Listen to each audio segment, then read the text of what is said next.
Okay, you guys. Hey, Uncle Jackie, you have to be quiet for a minute. I'm going to ask you guys, what is your favorite memory of Grandma Fitzpatrick, your mom? What do you want me to say it now? Well, HR, I think you wanted to do it first. Okay, my mother in a rocker holding a baby. Your mom holding a rocker and a baby? Just loves doing that. Okay. And I'll follow Charlotte by saying she could always go, and get those little ones to sleep. And you, Mom? I think Mom and Christmas and telling me to wrap all these presents and everything. And she's a great order giver. Well, I always like the fact that if I'd gone to a funeral or something bad, that no matter what age I was, I could go in bed with her and sleep. And she would comment. And I have another one. Okay. After she died, she's going to hit my dad over the head with a baseball bat. So when she died, we put the baseball bat in the coffin.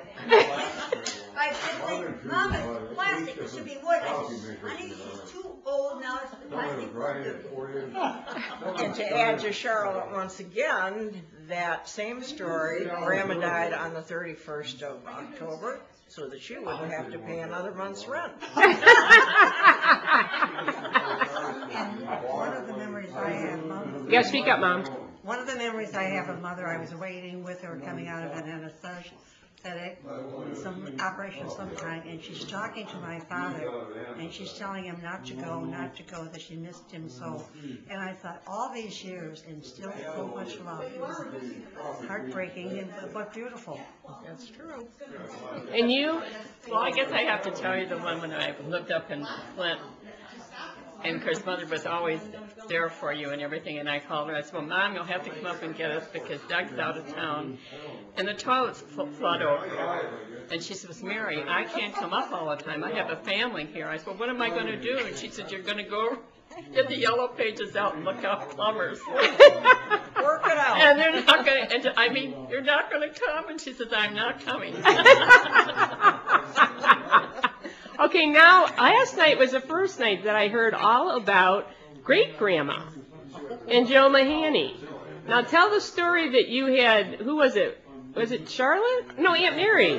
When you had were going to have the party? Oh, I had, we were going out sledding. I had 6 couples, that makes 12 people. And we had, back in those days, we didn't have very much money, so there was 24 bottles of beer and all the hot dogs and stuff. So when I came home, my grandma was sitting there, great-grandma Smith, and I said, all there was left was 12 bottles of beer. And I thought, oh my God, I went up there and I said, Grandma, are you okay? And she said, oh, I'm fine. Why? And she's sitting there rocking back and forth in the car and the chair. And I said, well, what happened to all the beer? She said, oh, Joe came over and we drank it together. And that would be Joe Mahoney. And one of the things for me was Grandma's living with me on Piedmont. Now this is great-grandma? Great-grandma living with me. And I getting her ready for bed, and I said, I'll fix you some hot milk. And she said, no, have John fix it. And I said, well, I can make the hot milk. No, she said, have John fix it. And I looked, and he said, little shot, and help her. Now she sleeps through the night, no harm done. And what about you? Well, you want me one with a cheese drinking or another one? Oh, anything. Okay. Before Paul and I got married, I'd say 6 months before anybody else knew, she said, what's in the wind? I said, nothing. What? She said, listen, when anybody mends her underwear, she's got drawers full of all brand new clothing, something's coming up. And I have another one. Oh, okay. Grandma lived on the 3rd floor. And she had me out one day. She was going to have a bottle of wine, and we were going to have some together. And Uncle Fred lived in the attic. I don't know if you know that. Anyway, Uncle Fred's fine. The closet is, the attic door is locked. And I thought, well, I'll have some for my grandma. And I thought, oh my God, I can't have any more. I said, Grandma, I've got to go downstairs. I crawled down those stairs, and she's still up there drinking.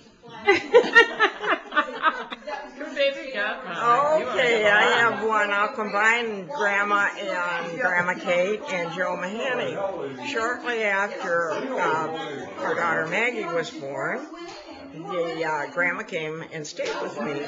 And so one afternoon, I was upstairs, and I came down, and I heard the two of them out in the kitchen.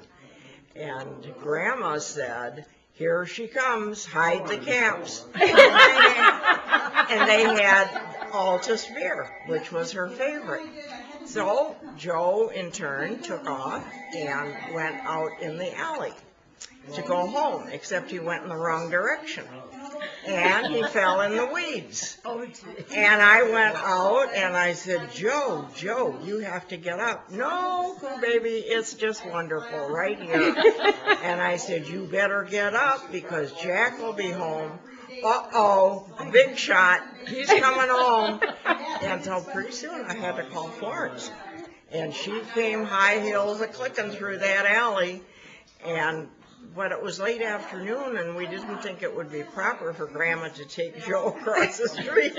So we waited for Jack, and Jack just loved Joe. And he said, come on in the house, sit down for a while till it gets dark. Meantime, Grandma Fitz click-clack back over on Warwick, but Joe was fine, as always. Now, why don't you guys get all around Aunt Betty and say, here come the aunts.